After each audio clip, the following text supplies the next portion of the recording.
빵TV 빵영입니다. 오늘의 특별했던 한 종목을 알아보는 시간, 오늘의 한 종목 시간이 돌아왔습니다. 오늘 좀 장이 안 좋았죠. 장이 안 좋았고 제가 이제 코로나 접종을 하긴 했습니다만 관련주라고 말씀드렸던 세오메디칼은 하락을 했습니다. 뭐 제가 말씀드린 것처럼 20살 손절 라인 잡고 대응을 하셨다라면 손실을 최소한으로 줄였지 않았을까라고 볼 수 있을 것 같습니다. 뭐 많은 분들이 그러면 이거 어떻게 되냐. 그런데 이제 사실 20선이 훼손됐을 때 제가 말한 대로 손절을 하셨더라면 일단은 이 종목을 아예 안 보시겠죠. 하지만 이제 대부분의 분들이 물렸기 때문에 이제 어떡하냐라고 물어보는 건데, 뭐 그렇기에 제가 한 번 더 말씀드리자면 이 바텀 라인대를 요 라인대를 지켜준다면 그냥 기술적 반등, 절대 여기를 돌파한다 이런 개념이 아니고 그냥 기술적 반등 요만큼 나올 수 있지 않을까라고 볼 수 있을 것 같습니다. 그래서 이 바텀 라인을 제가 간단하게 집어드리자면 여기 한 6,200원 정도, 6,200원 정도에서 지지가 나와준다면 기술적 반등 한 10%짜리 기술적 반등이 한번 나와줄 수 있지 않을까라고 볼 수 있을 것 같네요. 네, 그래서 일단은 접종이 됐기 때문에 어떻게 보면은 이 테마에 이 접종이 됐기 때문에 이 테마는 사실상 이제 소멸했다라고 볼 수 있겠고요. 주사기 부족 이슈가 대두되지 않는 이상은 조금 힘들지 않을까라고 볼 수 있을 것 같습니다. 네, 그리고 그렇다고 해도 우리가 뭐 테마주는 계속 돌고 돌죠. 그래서 테마주를 계속 보셔야 되는데, 사실 오늘부터 한 3일 동안 연휴로 들어가기 때문에 사실 테마주에 대해서 예측이 참 힘들어요. 예측이 힘들었고, 따라서 글로벌적 매크로적 이슈가 유지되는 종목들을 계속 보고 있습니다. 그런 부분에서 지금은 제가 봤을 때는 구리 테마주를 계속 말씀드리고 있겠고요. 지수는 사실 좋진 않아요. 지수는 뭐 어떨까 보면은 과거에 9월 7, 8, 9, 10일 이때과 비슷한 삼봉을 그리고 떨어지는 모습을 보여주고 있겠고요. 과거의 모습을 봤을 때 뭐 한 2, 3일 정도 더 하락을 하고 반등이 나와주든지 아니라면 지금 이때도 120선을 지켰기 때문에 우리 시장 같은 경우에도 화요일날 투매가 한번 나와준다면 이걸 지키고 올라가는 모습이 나와줘야지만 다시 이런 랠리가 나오지 않을까라는 점을 보고 있습니다. 금리 인상에 대한 이슈였겠고요. 주식시장이 떨어진 이유는 사실 이 금리 인상이란 게 어떻게 보면은 두 가지 이슈가 있습니다. 하나는 경기 회복에 대한 기대감이겠죠. 그리고 또 하나는 긴축. 그래서 이제 경기 회복이 되기 때문에 긴축을 할 것이다 라는 부분에 대해서 발작을 일으켰다라고 볼 수 있을 것 같습니다.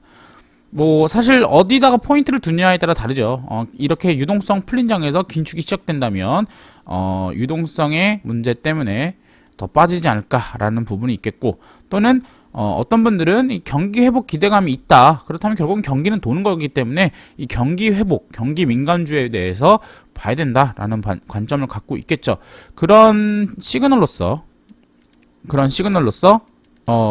그 글로벌 구루들은 이 테슬라나 이런 기술주, 금리 인상에 민감한 기술주를 줄이고 월마트, 메이시스 등을 사고 있다고 합니다.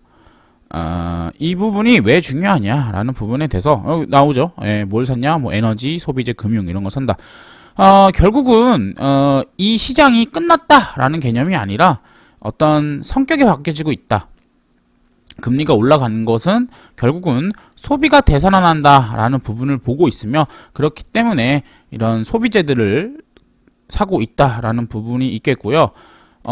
저 같은 경우에는 그래서 구리를 보고 있는데, 구리를 왜 보느냐라고 했을 때 간단하게 보면은 이 구리 가격에 대해서 리포트가 나왔습니다. 리포트를 보시면 이 구리 가격이 사상 최고치를 경신하고 있다라는 부분, 그리고 수급이 타이트한 상황에서 미국의 인프라가 투자가 구체화되고 있다라는 부분이 있겠고요. 사실 이 뉴스 외에 추가적인 뉴스가 나오고 있죠. 바로 중국이 25조의 경기 부양책을 썼다라는 부분입니다. 굉장히 중요한 부분이고요. 여기서 조금 중요한 부분이 이 고속철이나 인프라 투자에 4조 4천억 위안을 넣는다라는 부분입니다. 그리고 디지털 인프라에 1조 8천억. 이게 뭐냐? 결국은 철강, 구리 같은 수요가 굉장히 늘어날 수 있다라는 부분이 될 수 있겠죠. 그래서 수요는 분명히 있다라는 부분을 체크할 수 있겠고요. 그리고 구리 선물 차트를 보기 전에 또한 중요한 게 뭡니까? 계속 말씀드리지만 이런 스프레드 산업 같은 경우에는 이 재고의 량이 굉장히 중요합니다. 그래서 재고의 량이 떨어지고 있는지를 봐야 되는데 지금 보시면 어떻습니까? 구리의 재고량은 추세적으로 하락하고 있는 모습을 보여주고 있습니다. 이게 일간표고 이게 분기로 보시면 10년치를 볼 수 있는데 분기로 봤을 때도 역시나 하락하는 모습을 보여주고 있죠. 말씀드리지만 이런 광물 같은 것들이 뭐 내가 빨리 만들고 싶다라고 해서 뭐 당장 이렇게 한 방에 빡빡빡빡 나오는 그런 뭐 오늘부터 구리 채굴 하겠습니다 이러면 이제 막 나오는 그런 것은 아닙니다. 어느 정도는 시간이 필요한 부분이 있겠고요. 이렇게 수급이 타이트하다는 것은 재고량은 떨어지고 있는데 수요는 수요는 살아있다는 부분에서 구리 가격을 올릴 수 있는 명분은 충분하다라고 볼 수 있겠죠. 또한 우리가 구리 차트, 선물 차트를 봤을 때 우리가 차트적인 부분도 보셔야 되지 않겠습니까? 그러한 이유는 이런 원자재는 선물 시장이 있기 때문에 이 투기적인 수요가 붙을 수 있기 때문이죠. 그래서 이 구리 가격이 과거 2011년 고점에서 지금 얼마 남지 않았습니까? $10,000가 넘어가게 된다면 이 역사적 고점을 돌파하는 건데 현재 구리 가격이 9,230불 정도 되고 있습니다.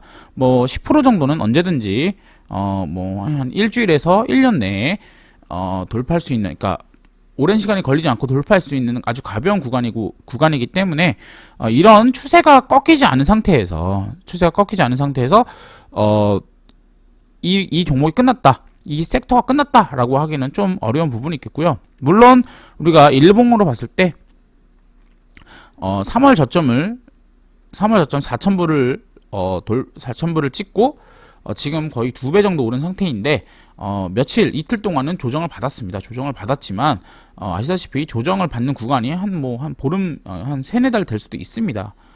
그리고 이런 이 조정 구간대를 돌파한 상태이기 때문에 어느 정도의 이 반락, 조금은 떨어지는 부분은 필요하겠죠. 뭐 일단 차트로는 굉장히 괜찮은 상황이고 중국의 이런 내수 활성화 정책들, 그리고 뭐 보시면은 이런 수급의 타이트함, 재고량의 감소를 봤을 때 아직까지도 저는 구리의 그 이슈가 남아있다라고 볼 수 있을 것 같습니다. 따라서 우리가 구리 테마주들을 보셔야 되겠고, 지표 차트 투기 소요까지 3박자가 고루고루 섞이는 상태에서 펀더멘탈 종목들을 보시자면 뭐 당연히 구리전선 같은 것들을 쓰는 LS나 또는 풍산이 대표적이겠죠. 풍산도 역시나 차트가 굉장히 좋고요. 이런 종목을 좋아하시는 분들은 당연히 이 대형주 플레이를 하시는 분들, 펀더멘탈에 있는 종목들을 원하시는 분들은 이런 종목을 사시면 됩니다. 역시 보시면 연기금들이 계속 사고 있는 모습을 보여주는 것도 마찬가지죠. 하지만 저는 급등일보 같은 경우에는 테마주니까 테마주를 본다고 했을 때 우리가 이구산업, 대창, 그리고 국일신동을 볼 수 있습니다. 이 세 종목이 따로 움직인다 이렇게 보실 필요는 없고요. 그냥 바스켓으로 담으시면 되겠습니다. 뭐 이구산업 같은 경우가 사실상 지금 대장이라고 볼 수 있는 이유는 바닥에서 지금 5배 정도 오른 종목이다라는 부분이겠죠. 그 다음으로는 이제 국일신동과 대창이 있고요. 대창은 2등주고 다만 시총이 무겁다, 2천억 정도가 되기 때문에 무겁다라는 부분. 국일신동도 2등주로 저는 분류하고 있는데 이 종목 같은 경우는 가볍다, 500억밖에 되지 않기 때문에 언제든지 아주 강한 슈팅을 내줄 수 있다는 부분에서 우리가 이런 종목들을 이 연휴 이후에도 보셔야 된다라고 볼 수 있을 것 같습니다. 굉장히 힘든 장입니다. 하지만 우리가 이런 장에서도 원칙을 지키셔야 되겠고, 자기가 보고 있는 투자 아이디어가 훼손되지 않았다면 홀딩하는 방식은 절대 나쁘지 않다고 볼 수 있을 것 같네요. 네, 오늘은 이렇게 마무리하도록 하겠고요. 구독과 좋아요 그리고 알람 설정까지 꼭 부탁드리겠습니다. 감사합니다.